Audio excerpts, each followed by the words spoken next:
This is CBC Vancouver News.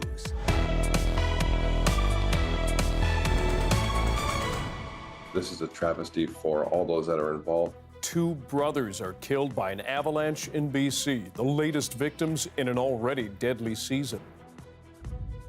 More on a CBC News investigation into the death of a 14-year-old Indigenous girl in Vancouver.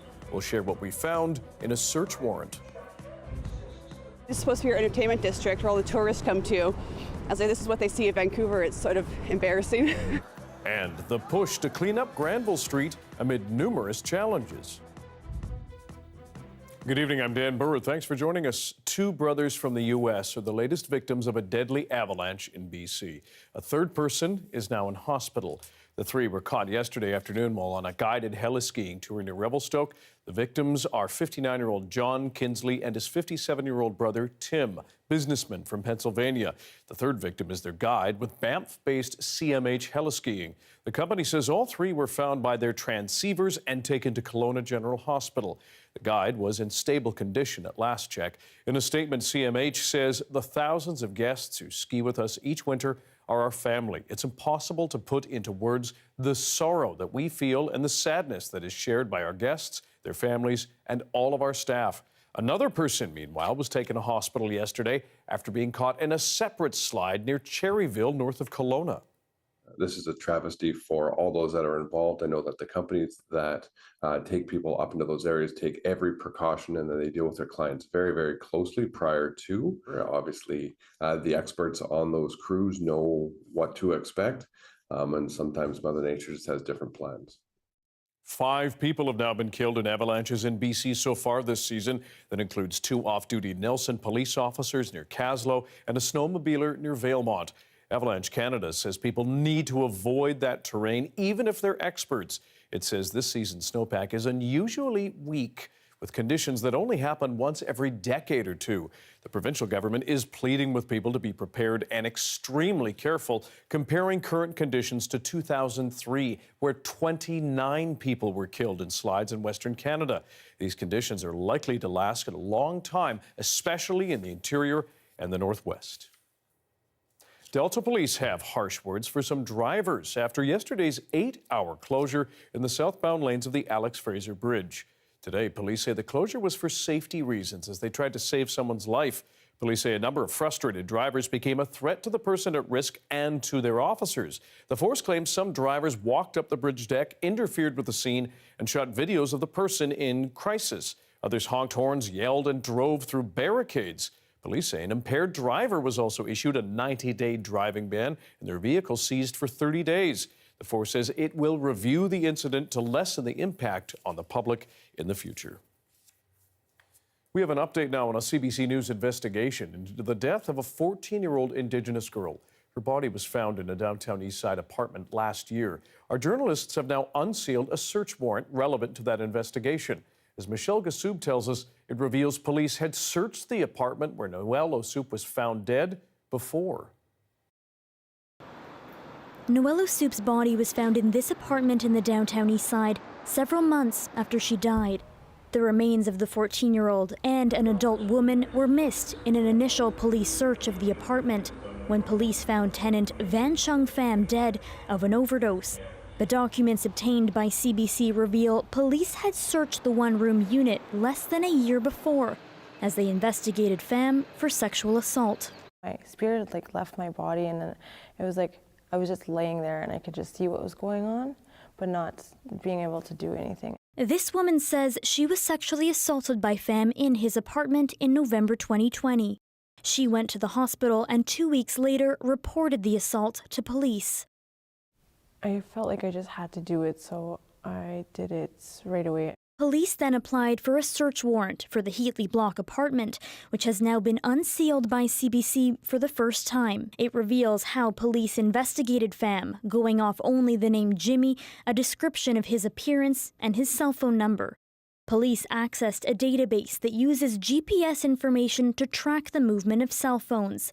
Pham's cell phone data tied him definitively to the Heatley Block, revealing he was there 49% of the time and mostly between the hours of 1 a.m. and 10 a.m.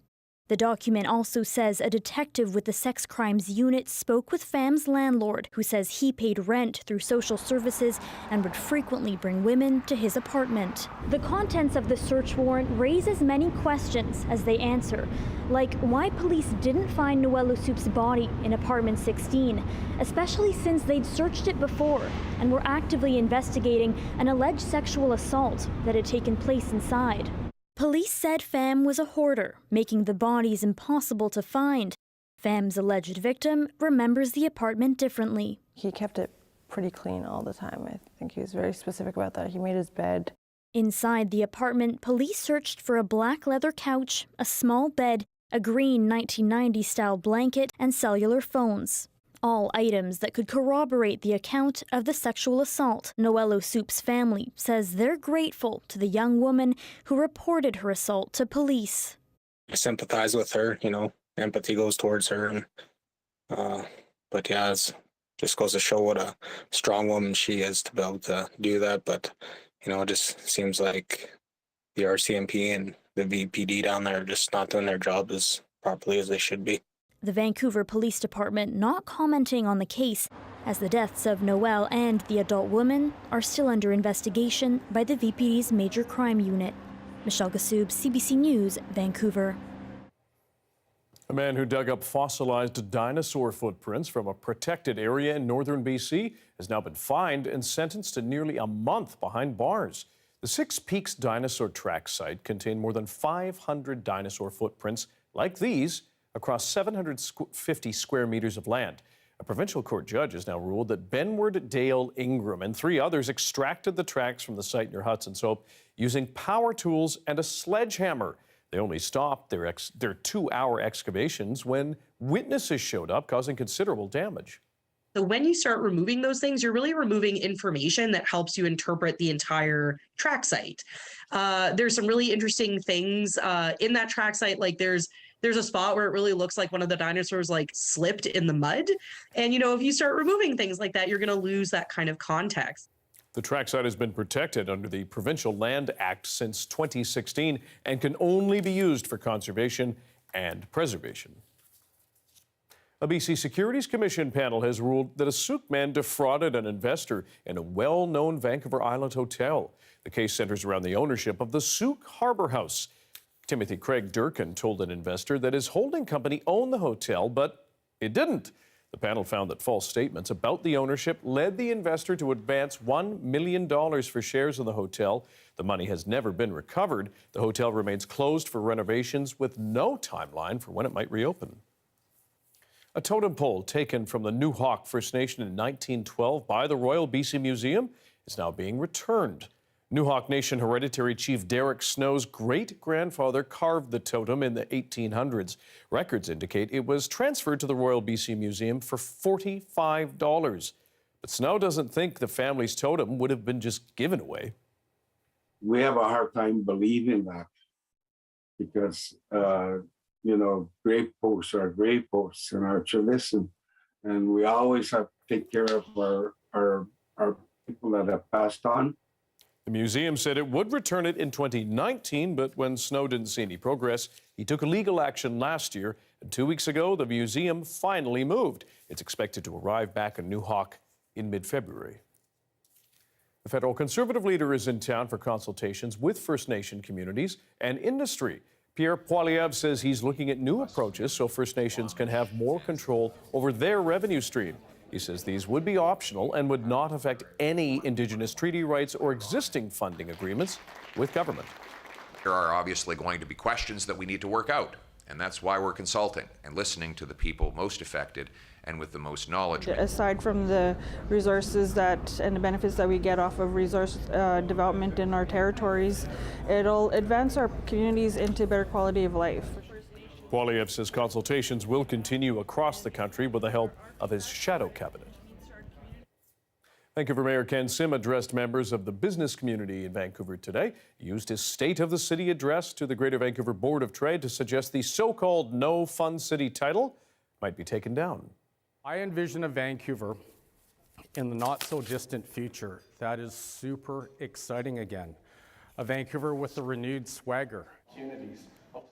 For more on this, including how Sim hopes to generate some of that excitement, our Captain Swagger, Justin McElroy. Justin, obviously, one word stuck out there in particular. What was the actual substance, the meat of his speech? Yeah, Dan, there was a little bit of looking back over the first 101 days since he was elected mayor in October of 2022, but it was mostly looking forward, mostly talking about that energy, that enthusiasm, that swagger of what he wanted to bring to Vancouver. But there was also policy stuff as well, both in terms of what he wanted to say he did for activating business in the city, particularly small business, but also around housing, of course. The price of homes is very high. He says that he wants to make it more affordable. And specifically, he talked what he wanted to do when it came to density. Vancouver does not have a shadow crisis.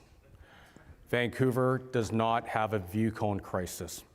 In Vancouver, we have a housing crisis, okay? Now, obviously, that being a reference to view cones and shadows often being something that when you have those arguments around new towers in Vancouver, people against them bring up the city's view cone policy, in which there's certain places where you have protected views of the mountains, as well as concerns about shadows blocking the sun in certain places. Sim making it clear he wants to build more. He wants towers and developments that are the height that we're seeing in Surrey and Burnaby right now. So certainly something to look forward to in the years to come. There was that reference or focus on Vancouver's vibes, if we can call it that. Any other specifics on that point? Well, no, this was a speech that was big picture. There wasn't a lot of very specifics of what he would do over the next 4 years. And indeed, there was an acknowledgement by Sim throughout it, and particularly in the question and answer period afterwards, that it's hard to have a lot of specifics and be 100% certain that you can complete your goals in certain timelines once you're actually not just campaigning for the job, but running for the top job. He was asked about crime and safety, when people could expect solutions there. Have a listen to his answer. When can we expect that there will be a marked change? You know, that's something that I can't answer. I can give you color, but, you know, I can't wave a magic wand and say by, you know, October 15th of this year, you know, everything's going to be fine. He said he didn't want to overpromise people what would happen in this city, and he didn't want to put certain deadlines in place, saying that would be irresponsible. But it's an example of what happens, the difference between campaigning and suddenly being at the top job, the different expectations you try and set for yourself. Indeed. Justin McElroy, thanks very much. Thanks, Dan. Still in Vancouver, meanwhile, it has been a violent few weeks in the Granville Entertainment District, from shootings and bear spray attacks to other problems stemming from social issues.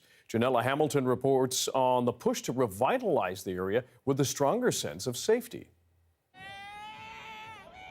Well known as the city's neon-colored nightlife hotspot, the scene on the Granville Strip is shifting. We're currently dealing with not just the traditional issues and the challenges that we face with the bars and the clubs, but also a lot of public safety issues related to addiction, mental health, antisocial behavior, violent behavior. Over the past 2 weeks, a shooting left a 32-year-old man with life-threatening injuries. A store employee was attacked with bear spray during a robbery at London Drugs. A man was arrested after police say he took a gun into a pub. And most recently, a stabbing outside a bar at Granville in Smythe. What we've been seeing is more and more people who are using weapons, physical force, whether it be bear spray, knives, needles, guns, real or fake.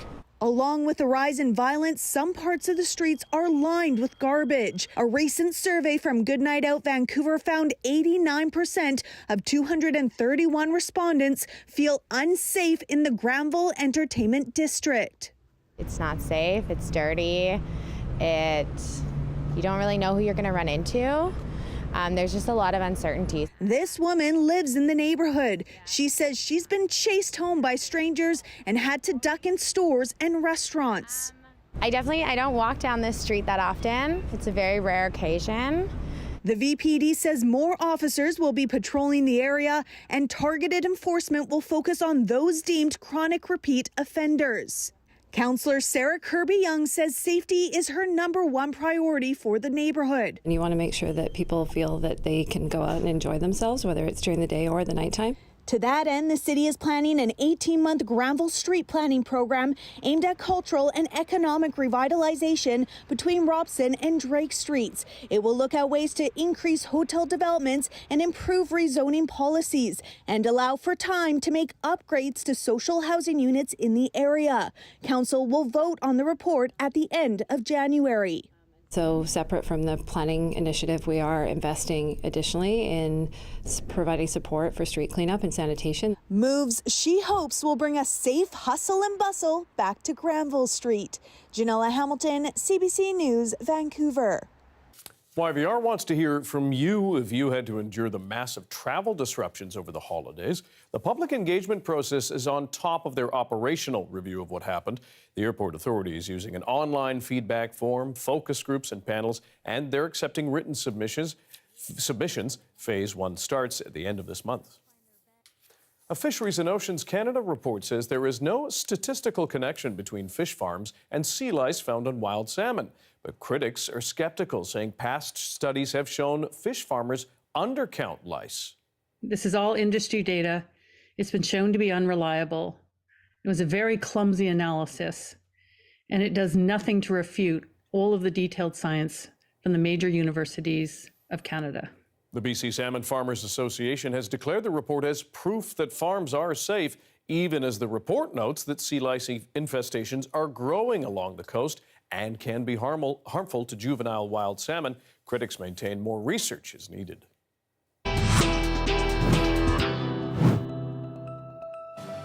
Following in Terry Fox's footsteps, in a way, a Canadian Paralympian is crossing the country on a mission. Stick around.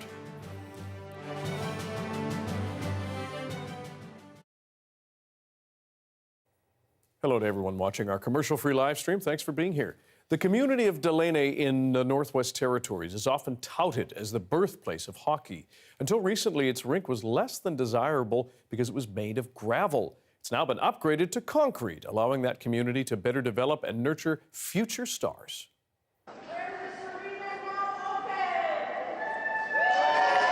I get great joy out of seeing the kids succeed. I like teaching them the stuff that I learned through fitness, through healthy living, healthy lifestyles, commitments, the dedication, all those things. I love to see them excel in that. If we can produce hockey schools here in the summer, that's our goal, right? Because we really want to create opportunity for our people. We want to create jobs, and we want really healthy kids in the future. That's part of our investment is that investing in the youth, in order to build their self-esteem, confidence, we believe recreation is a big part of their life. And we, the leaders, we invest in stuff like this arena. Dylan has been always a proud supporter of hockey, and we're very happy to be here to celebrate that with our young people in our community. And I hope this new resurfaced arena will last a long time and for the next generation to come. This rink is based on birthplace of hockey. I grew up playing with my friends. It's the #1 sport in Delaney. Well, it would have a positive impact on the youth for them to get more active and have more activities like this to happen, including other sports as well as like volleyball and soccer. I'm most proud of just being able to work in the community. It's pretty incredible to have the opportunity to do an arena renovation in the birthplace of hockey and look around and see what you've done at the end of the day, and some of the opportunities that this will create for people who live here. So the thing that I'm most proud of is just looking around and seeing the kids that now have the opportunity to skate and have fun at a facility like this and know that it was constructed by our local crew here in Delaney. In the end, we got a real good facility, and I think the message also should be is that we actually have good people that are working hard to keep our people busy and active. And it's a lot easier when we're supporting that initiative. We're supporting our staff, we're supporting our people, bring the kids out. And it's not only for kids. I mean, even the elders should come out and be involved with having fun at their facility. 1, 2, 3,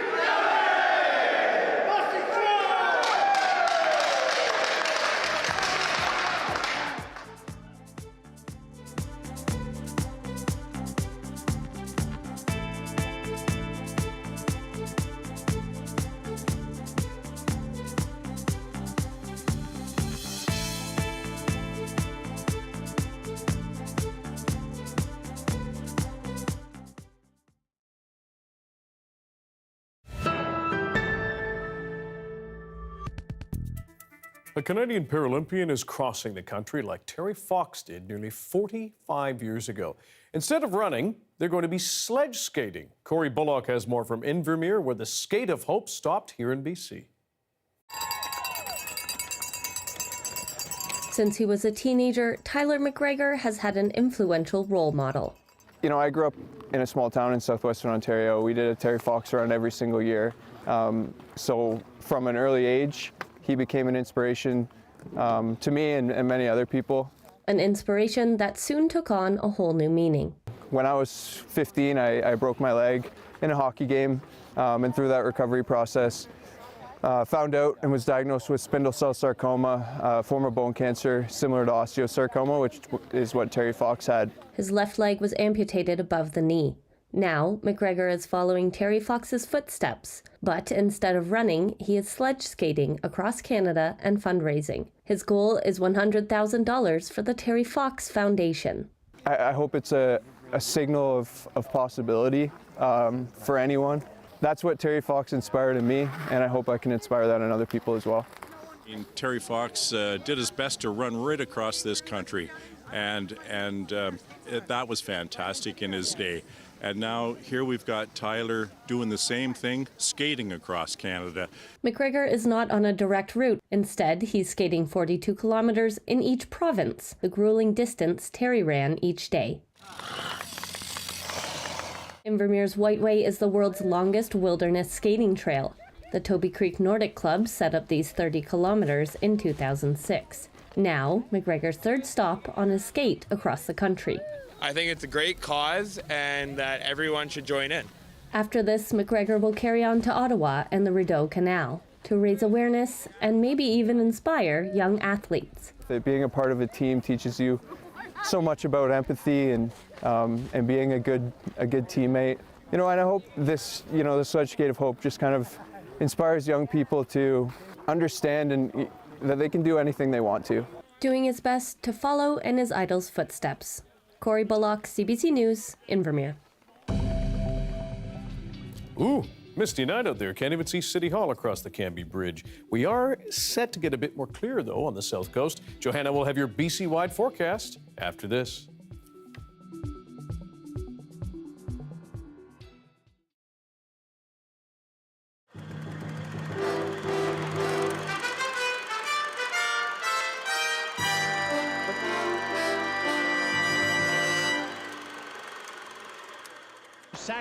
Taking it away was It happened again last night, this time in Quebec City. He scores! The Vancouver Canucks won yet another hockey game.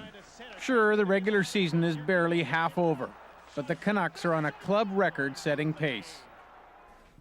Steve Frost, Vancouver Canucks hockey, Director of Hockey Information. How you doing? Tell me something, Steve. I'm doing fine. So are the Canucks. Team record for most wins. Most wins, 38, 1974-75. Most points? 86, same year. Steve Frost was 9 years old when the Canucks set a club record with those 38 wins. 3 times, Vancouver has lost only 32 games in a season, most recently in 1980-81. The single-season points record of 86 has stood for 17 years. So far this season, the Canucks have won twice as many games as they've lost. Throw in the 7 ties, and Vancouver has 59 points to show for its 46 games. Projected over the full 80-game schedule, the Canucks would shatter their existing club records and post their first winning season since 1975-76. 1975-76, that was my junior year in college. I was completing my junior year and playing college hockey. Here's a 2-on-1, Lariana to Burritt, scores! Especially this particular one's probably been one of our more popular ones and should increase with the continued play. The Canucks' rise to the top of the standings has been good for the souvenir business as well. Scott Reed manages the Winning Spirit store in the Coliseum, and sales of Canuck items account for 80% of its business, a 20% increase from a year ago. It comes to $75.70. One of the more popular items in store this season. I find it hard to believe, but I think you're holding a pair of them. Well, you know, I was going to show you my pair, but of course I can't do that on TV, so it's the Canuck boxer short. It's been one of those neat items over Christmas time and filtered right through into the new year. Who's your favorite player? Burritt. Why? I don't know, because he scores goals. You're gonna buy that hat? Does your mom know that? Yes. You didn't bring your wallet, did you, or your charge card? Murray shoots, he scores! Clearly, it's shaping up to be a season to remember. No longer are the Canucks labeled losers. I hope that someone has a huge party in the city when we dump that label and pass the 500 point, and then I hope I never hear about it again.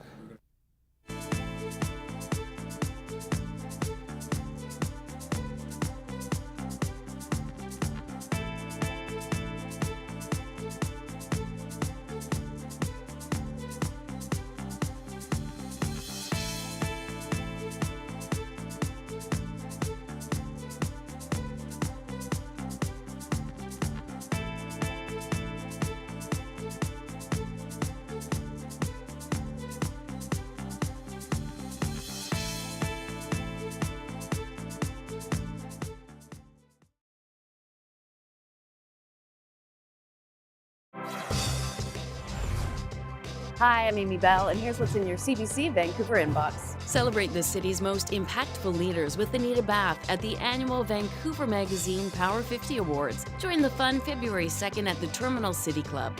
Learn more and get tickets at vanmag.com. And never miss a special programming series, event, or contest. Subscribe to CBC Vancouver's e-newsletter at cbc.ca/Vancouver inbox and keep connected with us.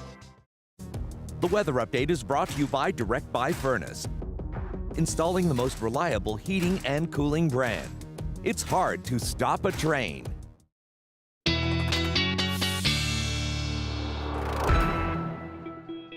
Our BC-wide weather forecast now with meteorologist Johanna Wagstaffe, and we're dialing down the drizzle. Yes, just sort of from an 11 to a 3, I'd say, on the Okay.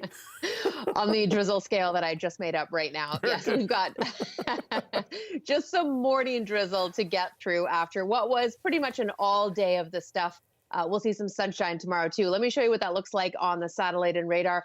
High pressure has been inching its way in from the west, and it's going to win out tomorrow. But that clockwise flow, you can still see bringing that cloud cover down across the BC interior. So we are getting some weather, so to speak, tonight in the interior. Things like freezing rain changing over to snow in Prince George, a couple centimeters accumulation in Kelowna.